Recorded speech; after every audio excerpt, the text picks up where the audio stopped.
কেউ যদি সম্পদের অনেক মালিক হয়, সে যেন এই চিন্তায় না থাকে রব আমার উপর অনেক খুশি হয়েছে বলে অনেক অডেল সম্পত্তির মালিক করেছে।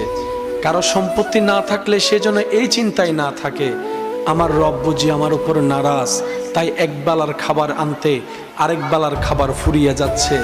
ইসলাম বলে না না, মন ছোট করার কিছু নেই। রব্বুল আলামিনের হিকমতই এমন, কাউকে দিয়ে পরীক্ষা করে, কারো থেকে নিয়ে পরীক্ষা করে, কাউকে দিয়ে পরীক্ষা করে, কারো থেকে নিয়ে পরীক্ষা করে, কাউকে সন্তান দিয়ে পরীক্ষায় ফেলে রেখেছে, কারো থেকে সন্তান নিয়ে পরীক্ষায় ফেলে রেখেছে, কাউকে সম্পদ না দিয়ে পরীক্ষার রাস্তায় রেখেছে, কাউকে অডেল সম্পত্তি দিয়ে মহা পরীক্ষার মধ্যে ফেলে রেখেছে। সবাই আমরা আপন আপন জায়গায়, সবাই পরীক্ষার্থী, সবাই পরীক্ষার মধ্যেই আছি, সবাই প্রতি সেকেন্ডে পরীক্ষা দিচ্ছি।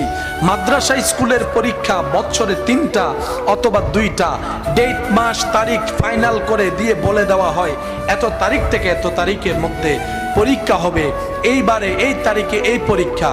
আর